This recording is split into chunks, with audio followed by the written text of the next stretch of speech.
When I unlocked the front door of my newly purchased cottage that Thursday afternoon, I expected silence. Instead, I heard the faint scrape of metal against wood coming from upstairs. At first, I assumed it was the wind nudging an old window frame. Then I heard a woman's voice quietly reading measurements into her phone. 41 inches. Maybe custom shelving would fit here. I climbed the stairs as quietly as I could.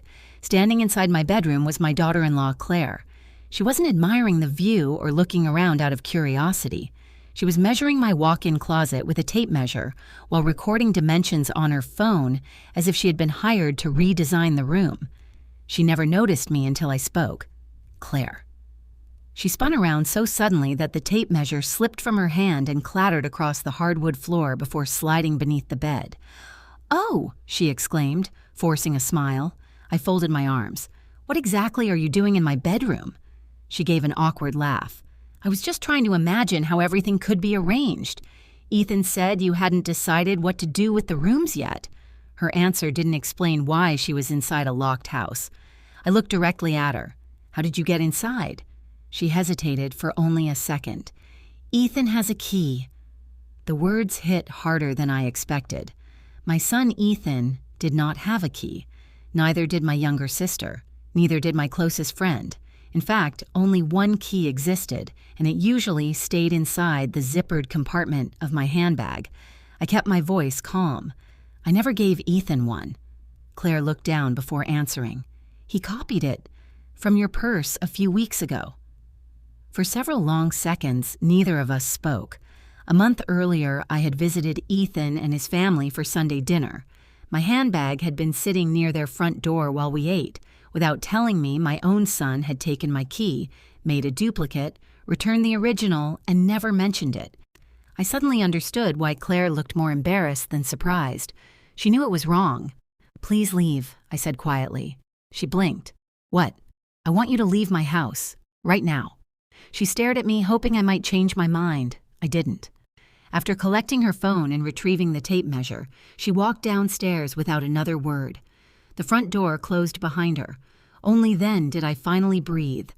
To understand why that moment hurt so deeply, you need to know who I am. My name is Margaret Lawson. I'm 64 years old and spent 32 years teaching English at a public middle school. I loved my students, even on the difficult days, and after retiring, I promised myself something I had postponed for decades. I would finally buy a home chosen only for me. Not for school districts, not because it shortened someone's commute, not because it fit a growing family. Just for me.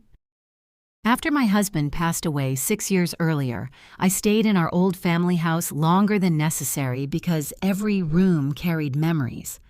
His favorite chair still faced the living room window. The garage still held shelves he had built with his own hands. Even the faded curtains reminded me of happier years. But eventually memories became heavier than comfort.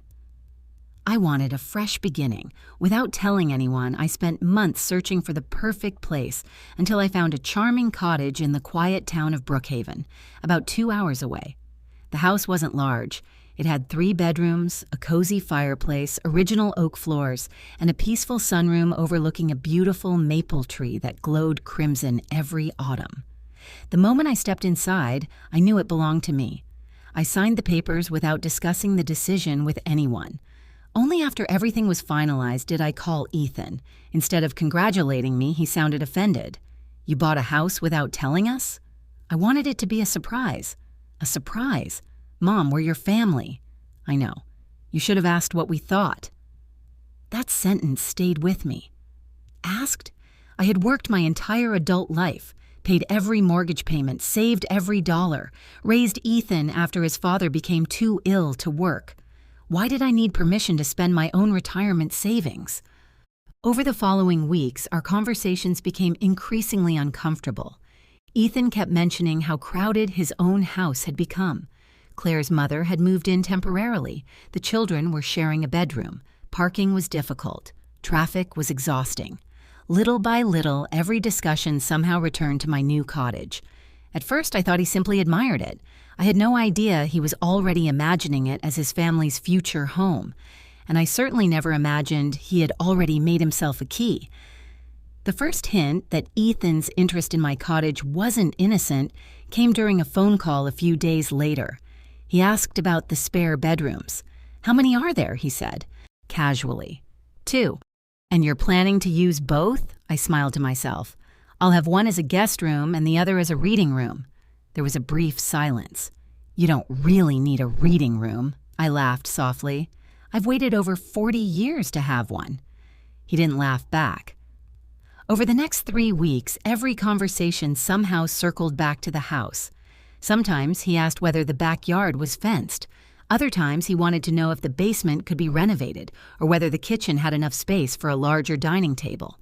The questions became strangely specific. One evening, he finally stopped hinting. "You know," he began carefully, "Brookhaven is almost halfway between my office and the new regional branch. So, it would make life a lot easier." "For whom?" "Our family." I remained quiet. He continued. "The kids could finally have separate bedrooms. Claire's mother wouldn't have to sleep in the den anymore. The yard sounds perfect." I already knew where the conversation was heading. "Ethan, what? This isn't your house. I'm just saying it makes more sense for a family than for one person." I took a slow breath. "It makes perfect sense for the person who bought it." He sighed loudly. "Mom, you're 64. "Yes. "Living alone 2 hours away isn't practical. I've been taking care of myself for decades. I just think you're making a mistake." "No," I answered calmly. "I think you're imagining a future that doesn't belong to you." The conversation ended shortly afterward. For the next week, neither of us called. I focused on moving. Each trip to Brookhaven made the cottage feel more like home. I unpacked boxes one at a time instead of rushing. I hung family photographs in the hallway, placed my favorite novels inside the built-in bookshelves, and spread my grandmother's handmade quilt across the bed. For the first time in years, every decision belonged only to me. Then came Friday. I had packed my car with more belongings, planning to spend the entire weekend settling in. As I turned onto my street, my heart sank. A dark blue SUV sat in my driveway, Ethan's. I parked at the curb and stared for several seconds before stepping out. Laughter drifted through the open kitchen window. When I entered the house, I froze. The refrigerator door stood open while Ethan filled its shelves with groceries. Claire arranged blankets in the living room. Their 2 children raced through the hallway, shouting excitedly. Claire's older sister was standing in the sunroom discussing where a television might fit. Several sleeping bags had already been unrolled on my floor. Everyone looked completely comfortable, as though they belonged there. Ethan smiled when he noticed me. "There you are." I didn't answer. "We thought we'd surprise you," he continued cheerfully. The kids were excited to help unpack. I slowly placed my purse on the kitchen counter. "How long have you been here?" "About an hour." "How long are you staying?" "The whole weekend." He answered so naturally that it sounded as if we'd discussed the plan together. "We brought food," Claire added brightly. "That way you wouldn't have to cook." I looked around the room.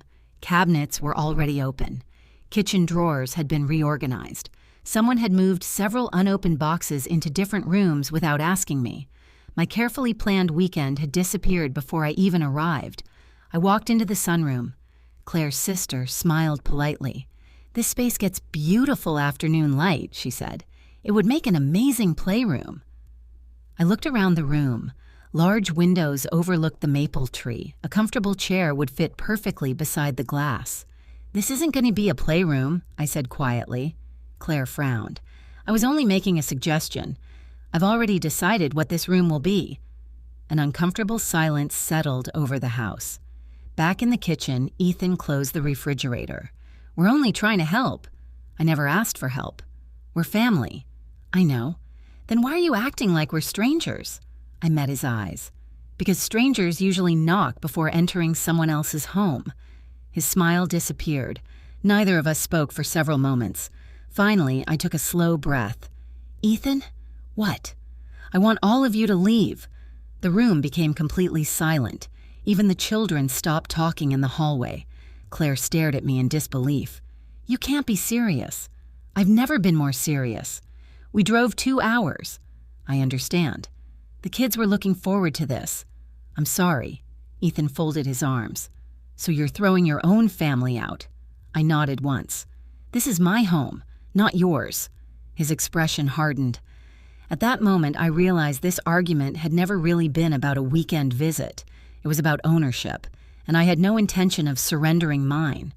For a few seconds, no one moved. The children looked back and forth between their parents, confused by the silence. Claire's sister quietly stepped away from the sunroom doorway, sensing she had wandered into a family dispute that had nothing to do with her. Ethan stared at me as though he expected me to apologize. Instead, I stood my ground. You really want us to pack everything up and leave? He asked. Yes. After we drove all this way? Yes. Claire folded her arms. This is unbelievable.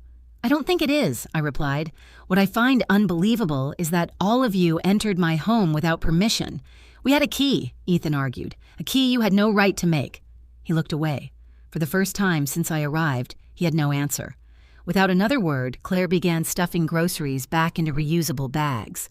Ethan rolled up the sleeping bags while the children quietly collected their toys.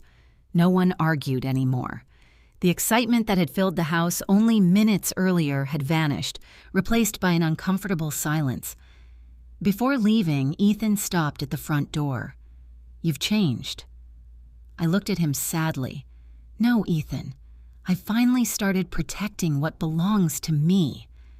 He shook his head, gathered the last bag, and walked outside.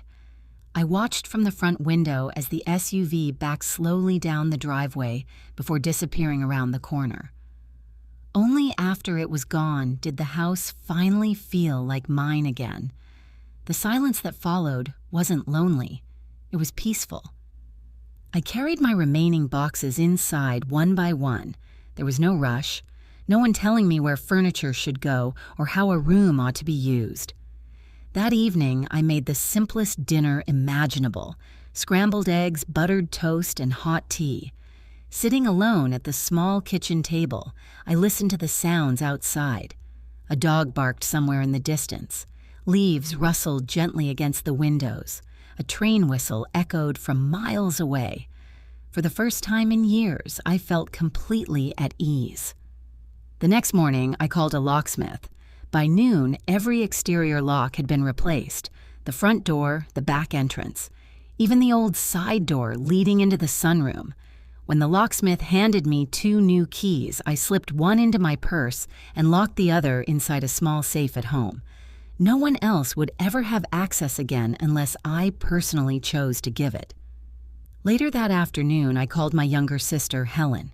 She listened quietly as I explained everything, from the copied key to finding Claire measuring my closet, and finally, the surprise family weekend. When I finished, she sighed. I wondered if something like this might happen. You did? I've noticed how often Ethan talks about your cottage. It stopped sounding like admiration weeks ago. I leaned back in my chair. I don't understand where this came from. Helen's voice softened. You've always helped him, Maggie. She was right. Over the years, I had paid the deposit on Ethan's first apartment when he couldn't afford it. I had co-signed his first car loan. When he and Claire bought their house, I quietly contributed $40,000 toward their down payment. I never expected repayment. I never mentioned the money again. Helping my son had always brought me happiness, but somewhere along the way, generosity had slowly become expectation. Perhaps without realizing it, Ethan had started believing that everything I owned would eventually become available whenever he needed it. My cottage was simply the latest example. Helen interrupted my thoughts. So, what are you going to do now? I've already changed the locks. Good. And I think I need legal advice. There was a brief silence. I think you're making the right decision, she replied. On Monday morning, I called the attorney who had handled my late husband's estate several years earlier. After listening carefully, she didn't sound shocked. In situations like this, she explained, it's important to document everything. Even though he's my son? Especially because he's family. She advised me to keep records of every incident, save text messages, and write down dates while they were still fresh in my memory. Then she said something that stayed with me. Love and legal boundaries can exist at the same time. Setting one doesn't erase the other. Those words lifted a weight from my shoulders. For days I had questioned whether I was being cruel. Now I realized I wasn't punishing my son. I was protecting my peace. That evening, I sat in the sunroom with a cup of tea as the setting sun painted the maple tree in shades of gold and orange. The house was quiet. The rooms were exactly as I wanted them. For the first time since buying the cottage, I truly believed I had reclaimed something much greater than a home. I had reclaimed the right to decide how I wanted to live the rest of my life. The following week, my attorney prepared a formal letter addressed to Ethan. It wasn't filled with threats or accusations. Instead, it was clear, respectful, and impossible to misunderstand. The letter explained that my property was private, that no one was permitted to enter without my consent, and that any future unauthorized entry would be treated as trespassing, regardless of family ties. I signed it without hesitation. When it was mailed by certified post, I felt strangely calm. For the first time in weeks, I wasn't reacting to someone else's decisions. I was making my own. 3 days later, my phone rang. Ethan. I answered after the third ring. I got the letter, he said flatly. I assumed you would. You actually hired a lawyer. I asked for legal advice. You embarrassed me. I closed my eyes for a moment. Ethan, you copied my house key without permission. I was only trying to help. You entered my home while I wasn't there. We're family. I know we are. Families don't send legal letters. I spoke quietly. Families also don't secretly duplicate keys and treat someone else's house as their own. Silence filled the line. When he finally spoke again, his voice had lost much of its anger. So, what happens now? Now, I answered. You call before visiting. If I say yes, you're welcome. If I say no, you respect my answer. He didn't respond. A few seconds later, the call ended. The rest of the summer passed peacefully. I settled into a comfortable routine. Every Saturday morning, I walked to the farmer's market, carrying a woven basket I had bought from a local artisan. The vendors soon learned my name. The elderly baker always saved a loaf of fresh sourdough for me. The flower seller insisted on adding a few extra daisies to every bouquet. The owner of the little bookstore recommended novels she thought I would enjoy, and before long, we were discussing literature over coffee every other week. For the first time in many years, I was building a life that belonged entirely to me. I painted the guest bedroom a soft cream color. I planted lavender along the stone pathway leading to the front porch. The reading room slowly filled with shelves of novels collected over a lifetime. Every evening, sunlight poured through the windows of the sunroom before fading into a peaceful twilight. No interruptions, no expectations, no explanations. One afternoon, while pulling weeds around the maple tree, I heard someone call my name. It was my neighbor, Eleanor, who lived 2 houses away.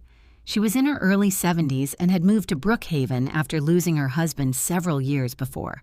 She rested her gardening gloves on the fence. "That maple is beautiful," she said. "I fell in love with it the first time I saw the house." She smiled knowingly. "Wait until October." "Is it even prettier?" she laughed. "The whole street turns golden. Every year I come outside with a cup of coffee just to watch the leaves change." Her words made me smile. "That sounds wonderful." "It is," she replied. "Peace is underrated." After she continued her walk, I stood quietly beneath the tree. Peace. That single word described everything I had been searching for without realizing it. For decades, my life had revolved around responsibilities. Deadlines, bills, parent-teacher meetings, school concerts, doctor appointments, helping relatives, supporting my son whenever he stumbled. I had never regretted those years. They had shaped me. But somewhere along the journey, I had forgotten that I deserved peace, too. Not because I had earned it, simply because every person deserves a place where they can breathe without guilt. As summer slowly gave way to autumn, Ethan stopped calling every week. The angry messages disappeared, the pressure disappeared. Even Claire remained silent. Perhaps they had finally understood that I wasn't changing my mind, or perhaps they had accepted that my boundaries were real. Either way, life became wonderfully ordinary. Sometimes, ordinary is exactly what happiness looks like. Then, near the end of September, my phone rang once again. It was Ethan. His voice sounded different this time, calmer. "Mom? Yes? I was wondering." He paused before finishing his sentence. "Would it be all right if I came by next weekend? Just me and the boys." For a moment, I simply listened. It was the first time he had asked instead of assumed, the first time he had given me the opportunity to choose. A small smile crossed my face. "Yes," I answered. "I'd like that." There was another brief silence. Then very softly, he said something I hadn't heard in months. "Thank you." It wasn't an apology, not yet, but it was the first genuine step toward becoming a family again. The following Saturday arrived with cool autumn air and a cloudless sky. I woke early, brewed a pot of coffee, and opened the windows of the sunroom. A gentle breeze carried the scent of fallen leaves through the house. Outside, the maple tree had begun its annual transformation. Its green leaves were slowly giving way to brilliant shades of amber and crimson, just as Eleanor had promised. Shortly before noon, I heard a car pull into the driveway. This time it wasn't a surprise. Ethan had called 3 days earlier, asked politely if he could visit, and waited for my answer before making any plans. That simple act meant more to me than he probably realized.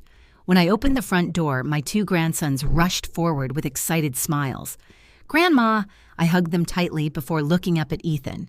He stood quietly on the porch with his hands in his jacket pockets. "I brought lunch," he said, holding up a paper bag from a local bakery. "Come in." The boys immediately ran into the backyard, laughing as they chased one another across the grass. Their joyful voices filled the air without disturbing the peaceful feeling the house had given me since the day I moved in. Inside, Ethan carefully placed the food on the kitchen counter. He didn't open cabinets. He didn't rearrange anything. He simply waited. That alone told me he understood something had changed. We carried our coffee into the sunroom and sat facing the maple tree. For several minutes, neither of us spoke. Finally, Ethan broke the silence. "I've had a lot of time to think." I looked at him but said nothing. "I was angry when you bought this place." "I know. I convinced myself you were pushing us away." "I wasn't." He nodded slowly. "I see that now." The words were quiet, almost hesitant, but they sounded sincere. He looked around the room. "I think somewhere along the way I stopped seeing this as your home." I waited. "I started thinking about how useful it could be for us." He sighed deeply. "I never stopped to ask whether that's what you wanted." A long silence followed. Outside, the boys laughed as they tossed colorful leaves into the air. "I've spent weeks trying to understand why I acted the way I did," Ethan continued. "I don't think I even realized how entitled I sounded until you made me leave that weekend." I smiled gently. "It wasn't easy for me either." "I know." He rubbed his hands together. "When I copied your key, I told myself it wasn't a big deal. It was. I know that now." For the first time since this began, he looked directly into my eyes. "I'm sorry, Mom." There it was. Not an excuse, not a justification, just an apology. I reached across the table and rested my hand on his. "I forgive you." His shoulders relaxed as though he had been carrying an invisible weight for months.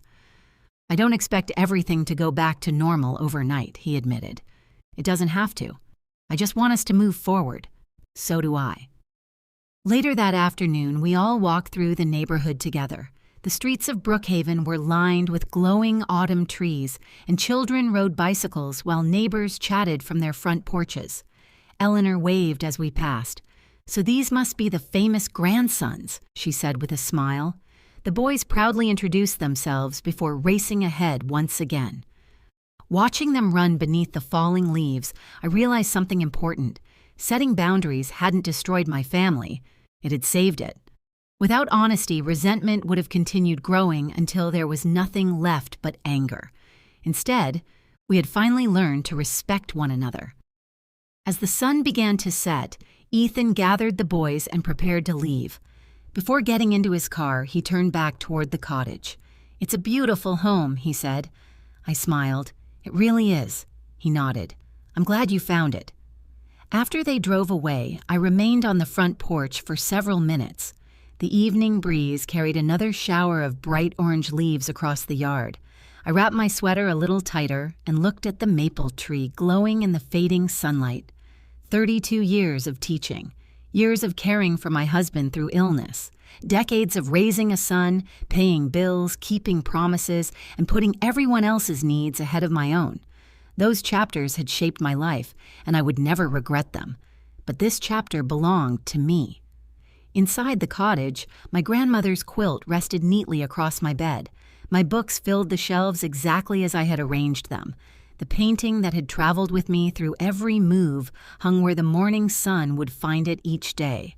Everything around me reflected choices I had made for myself. I picked up my coffee, stepped into the quiet yard, and stood beneath the maple tree as another leaf drifted gently to the ground. For the first time in many years, I wasn't searching for peace. I was living in it.